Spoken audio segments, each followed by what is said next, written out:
नमस्कार, मैं भवानी झा और आप देख रहे हैं डीआरवी न्यूज़। देश भर में कोरोना अपनी जड़ें तेजी से फैलाया जा रहा है और इसमें महाराष्ट्र भी इसी कड़ी में जुड़ गया है।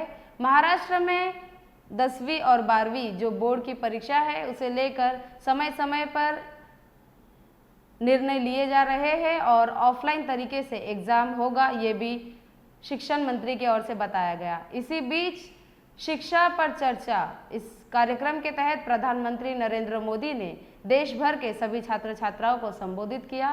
ये पहली बार हुआ है कि शिक्षा पे चर्चा जो कार्यक्रम है वो वर्चुअल तरीके से आयोजित किया गया, क्योंकि कोरोना का काल चल रहा है और कोरोना जो है सभी को अपने चपेट में ले रहा है। इसी के मद्देनज़र ये वर्चुअल तरीके से आयोजित किया गया। इस कार्यक्रम में विद्यार्थी और प्रधानमंत्री मोदी के बीच सवाल जवाब का दौर चला। इस सवाल जवाब के दौर में एक विद्यार्थी ने प्रधानमंत्री से पूछ लिया कि कोरोना के काल के मद्देनज़र लगभग 1 साल उनका जो है निरर्थक हो गया। उनका 1 साल उन्होंने अपना जो पढ़ाई है वो वेस्ट हो गया। तो उस पर आपने कुछ सोचा है? उस पर प्रधानमंत्री ने क्या जवाब दिया, आइए हम आपको दिखाते हैं। नमस्ते जी। मेरा नाम भारवी पोपट है। मैं गुजरात अहमदाबाद के ग्लोबल मिशन इंटरनेशनल स्कूल संस्कार धाम के कक्षा 11वीं कॉमर्स की छात्रा हूँ। श्रीमान, इस कोरोना काल में उद्योग, व्यापार, सरकार को भी तकलीफ आई होगी, लेकिन क्या आपने सोचा है कि विद्यार्थियों को क्या तकलीफ आई? सर, इस संकट को मैं अपने जीवन में किस रूप में याद रखूं? ऐसा लगता है कि हम छात्रों का 1 साल निरर्थक हो गया हो। मेरी जगह आप होते तो क्या करते? आपका मार्गदर्शन हमें दिशा देगा। धन्यवाद। धारवी आपका छोटा भाई है? बड़ा भाई, छोटा भाई कोई है घर में? छोटी बहन है। हैं? छोटी बहन है सर। छोटी बहन है। अच्छा जी सर। छोटी बहन को ऐसे ही डांटती हो जैसे अभी कह रही थी? नहीं सर। है? ऐसे आंखें खोल करके नहीं बोल सर। रही थी। अच्छा, अब आप चलिए आपके सवाल पर आता हूँ। मैं तो एकदम से धारवी को उपदेश ही देने लग गया था। देखिए, आपकी बात बिल्कुल सही है। जहाँ तक कोरोना का प्रश्न है, मैं तो इसे इस रूप में देखता हूँ कि जो गलती आपने नहीं की उसका खामियाजा आपको उठाना पड़ा। ये आपके लिए जीवन की एक सीख है कि कई बार जीवन में बहुत कुछ अचानक घटता है, अकल्पनीय घटता है और इन घटनाओं पर आपका कोई नियंत्रण नहीं होता है। कोरोना में भी हम कह सकते हैं कि बच्चों का, युवाओं का जो नुकसान हुआ है वो बहुत बड़ा है। बचपन के लिए तो 1 साल का नुकसान बड़ी इमारत की नींव में एक खालीपन जैसा है। इस कमी को भरना आसान नहीं है।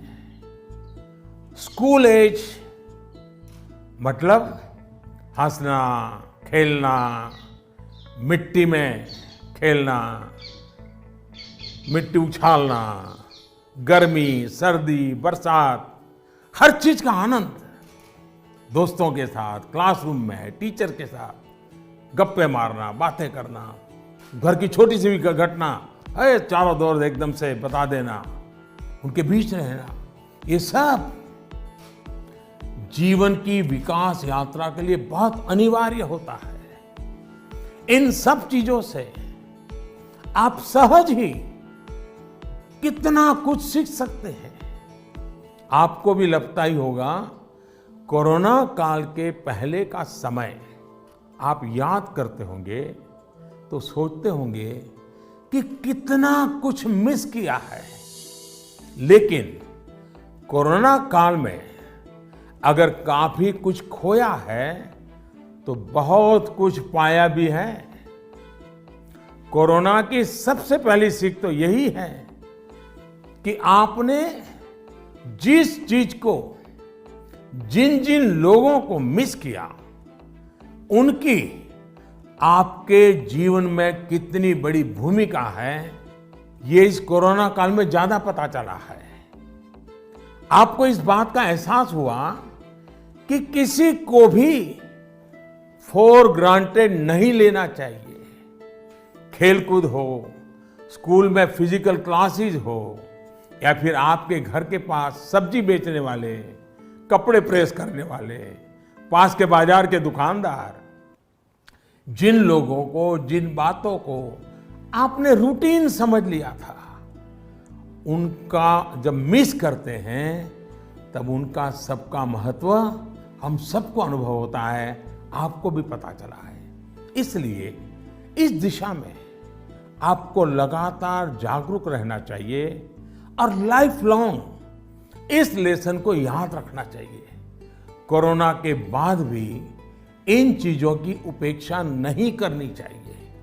वहीं आपको यह भी याद रहना चाहिए, जीवन को सच्चे अर्थ में जीने के लिए कितनी कम चीजों की जरूरत होती है। दूसरा, इस एक साल में आपको कहीं ना कहीं जाने अनजाने में आपको खुद के भीतर झोंकने का, खुद को जानने का एक अवसर भी मिला होगा।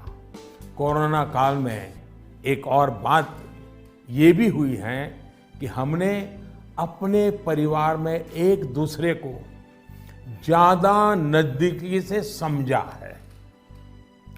कोरोना ने सोशल डिस्टेंसिंग के लिए मजबूर किया, लेकिन परिवारों में इमोशनल बॉन्डिंग को भी इसने मजबूत किया है।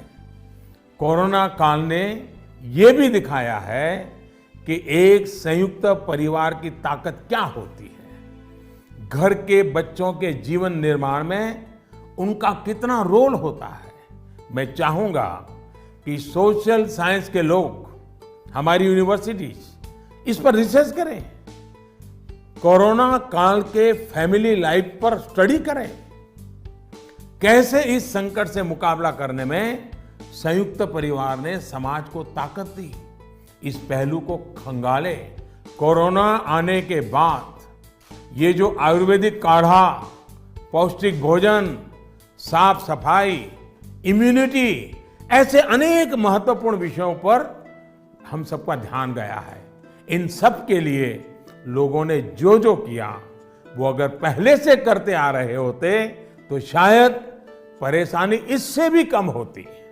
लेकिन अच्छा है, अब ये बदलाव लोगों ने अपने जीवन में शामिल कर लिया है, और इसलिए मैं यही कहूंगा, ये बहुत बड़ी बात है कि परिवार के बच्चे ऐसे गंभीर पहलुओं पर सोच रहे हैं, बात कर रहे हैं। धन्यवाद बेटा, धन्यवाद। आपको बता दें कि परीक्षा पे चर्चा कार्यक्रम में विद्यार्थियों का चयन लेखन प्रतिस्पर्धा के जरिए किया जाता है। इसमें देश और विदेश के छात्र भी शामिल होते हैं। प्रधानमंत्री के साथ परीक्षा पे चर्चा कार्यक्रम में शामिल होने के लिए देश और दुनिया से 14 लाख से ज़्यादा लोगों ने अपना रजिस्ट्रेशन कराया था। इनमें 10 लाख से ज़्यादा छात्र थे, जबकि करीब 2.5 लाख शिक्षक और 1 लाख अभिभावक भी शामिल थे। चर्चा, शिक्षा पे चर्चा जो कार्यक्रम था वो बुधवार देर शाम 7 बजे आयोजित की गई, जो कि वर्चुअल तरीके से की गई, और चर्चा में शामिल होने के लिए दुनिया के 81 देशों के छात्रों ने अपना रजिस्ट्रेशन कराया था। वहीं आपको बता दें कि 7 अप्रैल को शाम 7 बजे यह चर्चा इंटरनेट के द्वारा विभिन्न चैनलों पर दिखाई गई। प्रधानमंत्री नरेंद्र मोदी ने खुद ट्वीट किया और कहा कि परीक्षा देने वाले छात्राओं और अभिभावक और शिक्षकों के साथ इस चर्चा में मजेदार सवाल और यादगार चर्चा परीक्षार्थियों का मनोबल बढ़ाने का काम करेगा। वहीं आपको बता दें कि प्रधानमंत्री की चर्चा को लेकर माध्यमिक शिक्षा विभाग में सभी बोर्ड के स्कूलों को इस संबंध में जानकारी देते हुए परीक्षार्थियों का परीक्षा से चर्चा 2021 से लाभान्वित कराने को भी कहा गया। गौरतलब है कि प्रधानमंत्री नरेंद्र मोदी द्वारा शिक्षा पे चर्चा का ये चौथा संस्करण था, जो कि वर्चुअल तरीके से आयोजित किया गया। इस चौथे संस्करण में देश भर के और विदेश से भी लोग, जो कि छात्र छात्राएं, अभिभावक और शिक्षक ने अपना योगदान दिया और वो इस कार्यक्रम का हिस्सा बने। ये खबर आपको कैसी लगी, आप हमें कमेंट्स करके ज़रूर बताएं। साथ ही साथ जाते जाते हमारे चैनल को लाइक, शेयर एंड सब्सक्राइब करना बिल्कुल भी ना भूलें। फिलहाल के लिए मुझे यानी कि भवानी झा और मेरी पूरी टीम को दीजिए इजाज़त। नमस्कार।